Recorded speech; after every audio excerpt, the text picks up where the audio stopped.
সালাম এবং শুভেচ্ছা। আসসালামু আলাইকুম।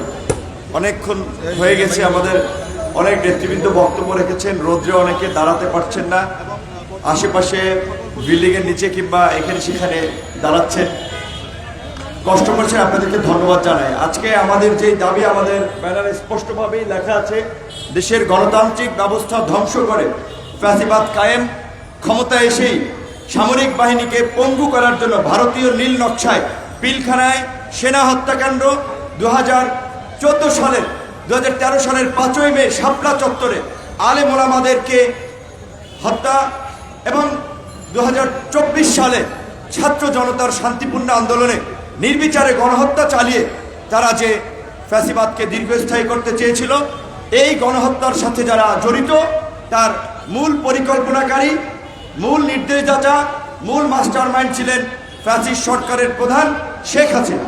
শেখ হাসিনাকে ভারত তাদের দেশে আশ্রয় দিয়েছে। আমরা প্রতিনিয়ত আমাদের কাছ থেকে আমরা আহ্বান জানিয়ে যাচ্ছি, ভারতের প্রতি দাবি জানিয়ে আসছি, অনতিবিলম্বে শেখ হাসিনাকে দেশে ফিরিয়ে দিতে হবে বন্দি বিনিময় চুক্তির মাধ্যমে, এবং বাংলাদেশ তথা আন্তর্জাতিক আইন অনুযায়ী মানবতা বিরোধী অপরাধের কারণে, গণহত্যায় জড়িত থাকার কারণে শেখ হাসিনা তার দোষরদের বিচার হবে। সেই বিচারের দাবি এবং এই যে ফ্যাসিস্ট আওয়ামী লীগ, এই যে গণহত্যাকারী দল, এই যে হিটলার মুসলিনের মতো দল, এই ফ্যাসিস্ট দল যেন বাংলাদেশে আর যেন রাজনীতি করতে না পারে, আর যেন মানুষের উপরে গণহত্যা চালাতে না পারে, আর যেন লুটপাট করতে না পারে, আর যেন বাংলাদেশকে গুম খুনের নরকে পরিণত করতে না পারে, তাই আওয়ামী লীগকে নিষিদ্ধের দাবি এবং শেখ হাসিনার বিচারের দাবিতে আজকের এই গণ অবস্থান। সারা দেশে সমস্ত রাজনৈতিক দলগুলো আজকে আমাদের নেতৃবৃন্দ গাজীপুর, মুন্সিগঞ্জ, মানিকগঞ্জ বিভিন্ন জায়গায় আমাদের কর্মসূচি চালাচ্ছে, অন্যান্য রাজনৈতিক দলও চালাচ্ছে। আমাদের কিন্তু একই দাবি, গণহত্যায় জড়িত শেখ হাসিনা সহ তার দোষরদের বিচার এবং আওয়ামী লীগকে নিষিদ্ধ করা। গতকালকে আমরা স্বরাষ্ট্র উপদেষ্টা মহোদয়ের সাথে আলোচনা করে আমরা আমাদের অবস্থান জানিয়েছি। পরিষ্কারভাবে আপনারা দেখেছেন, গত 15 বছরে ওই কোটা সংস্কার আন্দোলন, 2018 সালের নিরাপদ সড়ক আন্দোলন থেকে শুরু করে প্রতিটি আন্দোলনে ছাত্রলীগ, যুবলীগের হেলমেট বাহিনীর তাণ্ডব এবং সাম্প্রতিক আন্দোলনে যারা অস্ত্র উঁচিয়ে গুলি চালিয়েছে, যারা মারধর করেছে, হামলা করেছে, তাদের ভিডিও আছে, ছবি আছে। স্বরাষ্ট্র উপদেষ্টাকে আমরা বলেছি, ছবি দেখে, ভিডিও দেখে একটা একটা করে দ্রুত সময়ের মধ্যে গ্রেপ্তার করে বিচারের মুখোমুখি করবে। এবং একই সাথে আওয়ামী লীগকে নিষিদ্ধের পাশাপাশি আওয়ামী লীগের সন্ত্রাসী সংগঠন ছাত্রলীগ, যুবলীগকেও নিষিদ্ধ করতে হবে। রাজনৈতিকভাবে আওয়ামী লীগকে নিষিদ্ধ করতে হলে নির্বাহী আদেশ কিংবা জনগণ করতে পারে। স্বরাষ্ট্র মন্ত্রণালয় থেকেও কিন্তু ছাত্রলীগ, যুবলীগকে সন্ত্রাসী কর্মকাণ্ডের জন্য চিহ্নিত করে তাদেরকে নিষিদ্ধ করা যায়। একই সাথে আমাদের ডায়াসপোরা কমিউনিটি, যারা আন্তর্জাতিকভাবে মানবাধিকার গণতন্ত্রের পক্ষে, বাংলাদেশের জনগণের পক্ষে দীর্ঘ 15 বছর লড়াই করেছেন, তাদেরকে বলবো, ইউরোপীয় ইউনিয়ন থেকে শুরু করে জাতিসংঘ, USA, UK সমস্ত সভ্য রাষ্ট্রগুলোর কাছে ছাত্রলীগ, যুবলীগের অপকর্মের বিভিন্ন ধরনের নিউজ এবং ভিডিও ডকুমেন্ট আকারে তাদের পররাষ্ট্র দপ্তরে জমা দিন। ছাত্রলীগ, যুবলীগের কোন সন্ত্রাসীকে যেন কোন রাষ্ট্র যেন ভিসা না দেয়। শেখ হাসিনা দিল্লিতে পালিয়েছে, কিন্তু কাউকে নিয়ে পালায় নাই, কাউকে তার প্লেনে জায়গা হয় নাই। এই ভবিষ্যৎবাণী কিন্তু আমরা গত 4-5 বছর ধরে করে আসছিলাম যে আফগানিস্তানের মতো প্লেনের চাকা ধরেও পালানোর সুযোগ পাবেন না। আফসোস, তারা শুনে নাই। কি হবে টাকা দিয়ে? আজকে সালমান এফ রহমানের মতো এত হাজার হাজার কোটি টাকার মালিক, কয়েক লক্ষ কোটি টাকা শেয়ার বাজার থেকে ব্যাংক থেকে লোপাট করেছে। শেষ পর্যন্ত সেই সালমান এফ রহমান দাড়ি কামিয়ে, চুলে রং দিয়ে, লুঙ্গি পরে সদরঘাটের লেবার সেজেও কিন্তু রক্ষা পান নাই।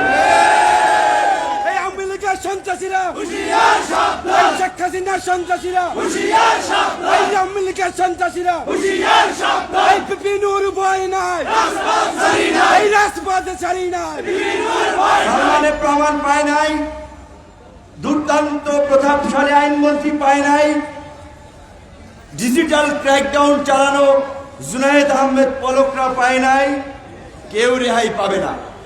যে যেই গর্তে লুকিয়ে থাকেন সবাইকে গর্ত থেকে বের করা হবে। স্বরাষ্ট্র উপদেষ্টার সাথে আমরা পরিষ্কারভাবেই বলেছি, কাওয়া কাদের থেকে শুরু করে আওয়ামী লীগের এমপি মন্ত্রী, বিভিন্ন জেলা উপজেলার সভাপতি সেক্রেটারি সহ দায়িত্বশীল নেতৃবৃন্দ যারা এই সন্ত্রাসী কর্মকাণ্ড করেছে, ভোট ডাকাতি থেকে শুরু করে অর্থ পাচার, লুটপাট এবং জনগণের উপরে নির্যাতন নিপীড়ন করেছে, তালিকা করে তাদেরকে গ্রেপ্তার করতে হবে। গণতন্ত্রে ভিন্ন মত থাকবে, বহুমত থাকবে, এটাই স্বাভাবিক। কিন্তু আওয়ামী লীগ নিষিদ্ধ হওয়া মানেই ভিন্ন মত নিষিদ্ধ হওয়া নয়। এই গত নির্বাচনেও ৬২টি রাজনৈতিক দল নির্বাচন প্রত্যাখ্যান করেছে। আওয়ামী লীগের সাজানো পাঠানো নির্বাচনে যায় নাই, শুধুমাত্র আওয়ামী লীগের দোসররাই এই নির্বাচনে গিয়েছে। আমাদের নেতৃবৃন্দ পরিষ্কারভাবেই বলেছে, জাতীয় পার্টির মতো সুবিধাবাদী দালাল পরগাছা বাংলাদেশের জন্য ভাইরাস, এই ভাইরাসকেও রাজনৈতিকভাবে নিষিদ্ধ করতে হবে। আমাদের নেতৃবৃন্দ বঙ্গভবনের প্রেসিডেন্টকে বলেছিল, ফ্যাসিস্ট হাসিনার দোসর জাতীয় পার্টি কিভাবে বঙ্গভবনে আসে। আমরা পরিষ্কারভাবেই বলতে চাই, কোন ধরনের আলাপ আলোচনায় জাতীয় পার্টির মতো একটা পরগাছা, জাতীয় পার্টির মতো একটা পাঁচাটা মেরুদণ্ডহীন দালালকে কোনো জায়গা দেওয়া হবে না।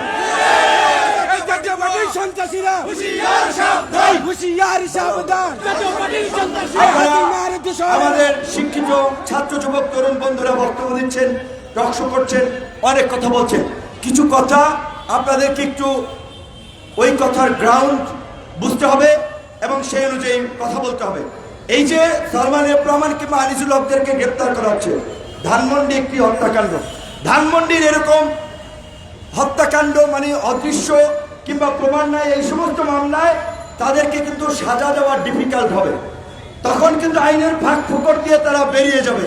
কাজেই গত সরকার যেটা করেছিল, গায়েবী মামলা, ভিত্তিহীন মামলা নয়, সুস্পষ্ট তথ্য প্রমাণ এবং অভিযোগের ভিত্তিতেই যেন তাদের বিরুদ্ধে মামলা দেওয়া হয়, আমরা সেই আহ্বান জানাচ্ছি। একই সাথে বিএনপি, জামাত, বিরোধী দল, নাগরিক সমাজ, সাংবাদিক সমাজ সকলকেই বলবো, আপনারা গত 15 বছরে যে যেভাবে ভুক্তভোগী হয়েছেন, যে যেখানে নির্যাতনের শিকার হয়েছেন, নির্যাতনকারীদের বিরুদ্ধে প্রতিটি থানায় থানায় আপনারা মামলা দায়ের করুন। কিন্তু তথ্য প্রমাণের ভিত্তিতে আপনারা মামলা দায়ের করবেন, আজগুবি গায়েবী মামলা দায়ের করবেন না। এই সরকারকে কেউ বলছেন বিপ্লবী সরকার, কেউ বলছেন অভ্যুত্থানের সরকার, কেউ বলছেন অন্তর্বর্তীকালীন সরকার। প্রকৃত হচ্ছে রাষ্ট্রপতি চুপ্পু সাহেবের কাছে শপথ নিয়ে তারা আইনগতভাবে কিংবা নৈতিকভাবে বিভিন্নভাবে তারা একটা অন্তর্বর্তীকালীন সরকার হয়েছে। এটা বিপ্লবী সরকার নয়, তাহলে প্রেসিডেন্টের কাছে শপথ নিত না। দ্বিতীয়ত, এটাকে আমরা বলতে পারি প্রকৃত অর্থে ছাত্র, নাগরিক কিংবা জনতার গণ অভ্যুত্থানের পরে ছাত্র জনতার সরকার, একটা জাতীয় সরকার। সেটাকে এখনো আরো কিছু সংযোজন বিয়োজন করে এটাকে জাতীয় সরকার কিংবা ছাত্র জনতার অভ্যুত্থানকারী সরকার হিসেবে ইস্টাবলিশ করতে হবে। সাংবিধানিক কিংবা অন্যান্য আইনগত যদি দুর্বলতা থাকে সেই বৈধতাও নিশ্চিত করতে হবে। কিন্তু এই চুপ্পু সাহেবকে রেখে সেটি সম্ভব হবে না। ঝুঁকি আছে, ভারত খেলছে, বাংলাদেশকে অস্থিতিশীল করার চেষ্টা করছে, ভারত তার দোসরদেরকে নামিয়ে দিয়েছে। আমি বিশেষ করে হিন্দু সম্প্রদায়ের ভাই বোনদেরকে বলতে চাই, দেশের সকল নাগরিকদেরকে বলতে চাই, বাংলাদেশের মতো কমিউনাল হারমোনি বা সাম্প্রদায়িক সম্প্রীতি, এই রকমের সাম্প্রদায়িক সম্প্রীতি সবাই মিলেমিশে মহব্বতের সাথে ভালোবাসার সাথে বাস করে পৃথিবীর কোন দেশে আছে দেখান। ভারতে যে বাবরি মসজিদ থেকে শুরু করে গরুর গোশত বহন করার কারণে আগুন দেওয়া হয়, পিটিয়ে মারা হয়, এই যে ছাত্র জনতার অভ্যুত্থানের পরেও শাহবাগে বিভিন্ন সংখ্যালঘু সম্প্রদায়ের মানুষ আন্দোলন করছে, প্রতিবাদ করছে, রাষ্ট্রীয় ভবন প্রধান উপদেষ্টার যমুনার সামনে যাচ্ছে, কেউ তাদেরকে বাধা দিচ্ছে? সুতরাং এইখানে সবার স্বাধীনতা আছে, এইখানে সবাই কথা বলতে পারে, এইখানে সবাই অধিকারের জন্য আন্দোলন করতে পারে, এইখানে সবাই নিরাপদ। কাজেই আপনারা ভারতীয় এজেন্ডা বাস্তবায়ন করার জন্য ভারতীয় দালালদের কথায় প্রভাবিত হয়ে দয়া করে এই মুহূর্তে এই সরকারকে বিব্রত করবেন না, দেশকে অস্থিতিশীল করবেন না। আমরা বলছি, বিএনপি, আমরা সব রাজনৈতিক দল আমরা ডিরেকশন দিয়েছি সাম্প্রদায়িক সম্প্রীতি রক্ষা করার জন্য কোন সংখ্যালঘু যেন হামলা মামলার শিকার না হয়, সেজন্য কমিটি করে পাড়া মহল্লায় তাদের সেফটি, তাদের প্রতিষ্ঠানগুলোকে রক্ষা করা। বর্তমান সরকার গঠন হয়েছে, কিন্তু এই সরকারের রাহুর গ্রাস বলেন, রাহু কিন্তু কাটে নাই, রাহু আছে অনেক। সরকারকে অস্থিতিশীল করার জন্য, ব্যর্থ করার জন্য, অকার্যকর করার জন্য অনেকভাবে প্রচেষ্টা চালানো হচ্ছে।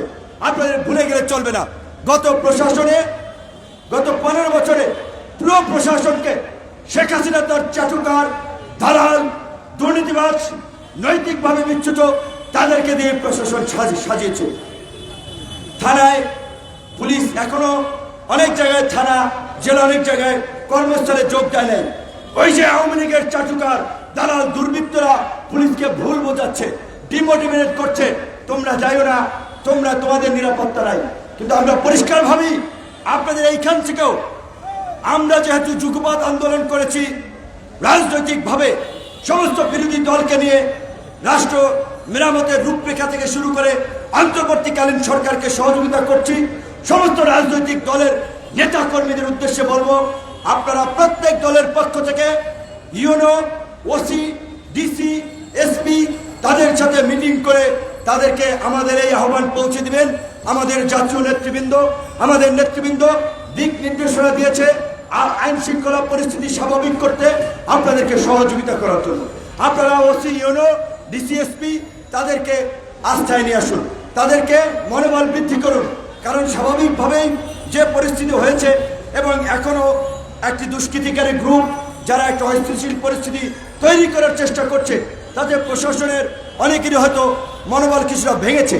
আবার যারা দুর্নীতি লুটপাট করেছে তারা তো জানে তাদেরকে বিচারের মুখোমুখি হতে হবে, তাদেরকে চাকরিচ্যুত করা হবে। কাজেই ওরাও প্রশাসনের মধ্যে নানান ধরনের অস্থিরতা তৈরি করার চেষ্টা করছে। গতকালকে আমরা স্বরাষ্ট্র উপদেষ্টাকে বলেছি, গত 15 বছরে যারা পদোন্নতি পায় নাই, পদ বঞ্চিত ছিল, বাধ্যতামূলক অবসরে গিয়েছে কিংবা অন্যায়ের শিকার হয়েছে, তাদের প্রত্যেককে সকল সুযোগ সুবিধা সহ চাকরিতে পুনর্বহাল করুন। এবং একই সাথে পুলিশি ব্যবস্থা যদি সক্রিয় করা না যায়, আইন শৃঙ্খলা পরিস্থিতি স্বাভাবিক করা ডিফিকাল্ট হবে। সেই কারণে আমরা দাবি জানিয়েছি দ্রুত সময়ের মধ্যে প্রয়োজনে আরো নতুন পুলিশ নিয়োগ দেওয়া। একই সাথে আমরা বলেছি যে সমস্ত জায়গাগুলো ঝুঁকিপূর্ণ রয়েছে, পুলিশের মনোবল বৃদ্ধি করার জন্য ওই সমস্ত থানায় প্রয়োজনে 10 কিংবা 20 জন সদস্যের একটি সামরিক বাহিনীর টিম ওখানে দিয়ে দেওয়া। আশা করি সেটির প্রয়োজন হবে না। কিন্তু এই সরকারের জন্য আমরা যেটা বলেছি, দুটি এই মুহূর্তের বড় চ্যালেঞ্জ, একটি হচ্ছে আইন শৃঙ্খলা পরিস্থিতি স্বাভাবিক অবস্থায় ফিরিয়ে এনে রাজনৈতিক স্থিতিশীলতা প্রতিষ্ঠা করা, আরেকটি হচ্ছে অর্থনৈতিক গতিশীলতা ধরে রাখা। কাজে এই জন্য আমরা যেটা বলেছি, এই সরকারের অনেকেরা কেউই কোনো রাজনৈতিক দলের সাথে ছিলেন না, তাদের অনেকের রাষ্ট্র পরিচালনার অভিজ্ঞতা নাই। কাজে আমরা তাদেরকে এখানে বসিয়েছি, তারা আমাদের মনোনীত সরকার, সুতরাং তাদেরকে সব ধরনের সহযোগিতা আমাদেরকে করতে হবে। দু একজনের কথা শুনেই রিয়াক্ট করা যাবে না, ক্ষোভ দেখানো যাবে না, একটু সময় নেন, তাদের কার্যক্রম দেখেন। আমার দৃঢ় বিশ্বাস, আমরা যে আস্থা এবং বিশ্বাসের জায়গা থেকে তাদেরকে সরকারে বসিয়েছি, তাদেরকে দায়িত্ব দিয়েছি রাষ্ট্র মেরামত করা, রাষ্ট্রের কাঠামোগত একটা গুণগত পরিবর্তন করা, রাজনীতিতে একটা ইতিবাচক পরিবর্তন আনা, সেটি তারা করবেন। সেই সময়টুকু পর্যন্ত তাদেরকে দিতে হবে। ছাত্রলীগ, যুবলীগ, আওয়ামী লীগের রুট লেভেলের নেতা কর্মীদেরকে বলবো, আপনাদেরকে আগেও বলেছি, যারা আওয়ামী লীগ করেছেন চুপচাপ থাকুন। আওয়ামী লীগের মতো ফ্যাসিস্ট দল এই দেশে কখনো রাজনীতির সুযোগ পাবে না। ছাত্রলীগ, যুবলীগকে নিষিদ্ধ করা হবে। আপনারা যদি ওই যে বরগুনা কিংবা গোপালগঞ্জে ওই যে যারা লাফালাফি করছে তাদের মতো আস্ফালন দেখানোর চেষ্টা করেন। যেহেতু এটা গণ অভ্যুত্থানের সরকার, এখন পর্যন্ত পুরোপুরি আইন শৃঙ্খলা পরিস্থিতি স্বাভাবিক হয় নাই, কাজেই দুর্বৃত্তদেরকে প্রতিহত করা জনগণের দায়িত্ব। তাহলে এই ছাত্রলীগ, যুবলীগ, আওয়ামী লীগ যদি দেশকে অস্থিতিশীল করতে চায়, তাদেরকে গণধোলাই দেওয়া আপনাদের দায়িত্ব। আমি আজকের এই সমাবেশ থেকে স্বরাষ্ট্র উপদেষ্টাকে আমরা বলবো, সারা বাংলাদেশে ছাত্র নাগরিকদের কাছে এই ফ্যাসিস্ট শক্তি পরাজিত হলেও গোপালগঞ্জ থেকে তারা এখন আস্ফালন দেখাচ্ছে। অনতিবিলম্বে সামরিক বাহিনী, পুলিশ সহ যৌথ বাহিনীর অভিযান চালিয়ে এই আস্ফালনকারীদেরকে আপনি গ্রেপ্তার করুন, অন্যথায় জনগণ তাদেরকে গণদোলাই দিয়ে গোপালগঞ্জের ওই মধুমতি নাকর নদী, ওই নদীতে ফেলাবে। এবং আপনারা কষ্ট করেছেন, আরো একটু কষ্ট করতে হবে। এই আন্দোলন শুধুমাত্র বিশ্ববিদ্যালয়ের ছাত্ররা করে নাই, কলেজের ছাত্ররা করে নাই, স্কুল, কলেজ, বিশ্ববিদ্যালয়, মাদ্রাসার ছাত্র, শিক্ষক, সাংবাদিক, নাগরিক সমাজ, রাজনৈতিক দল, সর্বস্তরের জনগণ যখন এই আন্দোলনকে সমর্থন দিয়েছে, অংশগ্রহণ করেছে, তখনই কিন্তু গণ অভ্যুত্থান হয়েছে। এমনকি আমরা একজন তরুণ নেতা হিসেবে অবশ্যই তরুণদের প্রতি আমাদের বিশেষ সব কর্নার ভালোবাসা আছে। ঢাকা মেডিকেলে যান, বিভিন্ন মেডিকেলে যারা চিকিৎসা নিচ্ছে যান, জ্বালাইয়ের কাজ করে, সবজি বেচে, হকার, ভ্যানওয়ালা, রিক্সাওয়ালা, এমনকি মারাও যারা গেছে, অনেকেই একেবারে নিতান্ত খেটে খাওয়া সাধারণ মানুষ। কাজে আমি জানি না স্বাস্থ্য উপদেষ্টা মহোদয় যে নির্দেশ দিয়েছেন আহত এবং নিহতদের তালিকা তৈরি করা, এখনো সেটি হয়েছে কিনা। না হয়ে থাকলে আমি অনুরোধ জানাবো আগামী 7 দিনের মধ্যে আহত এবং নিহতদের তালিকা তৈরি করে নিহতদের পরিবারকে 1 কোটি টাকা করে আর্থিক ক্ষতিপূরণ এবং আহতদের পরিবারকে চিকিৎসার জন্য যথাযথ ক্ষতিপূরণ এবং যাদের এখনো চিকিৎসার প্রয়োজন, আমার বিশ্বাস বাংলাদেশের চিকিৎসা সম্ভব। আর যদি সেটি না হয় তাহলে দেশের বাইরে পাঠানোর উদ্যোগ নেবেন।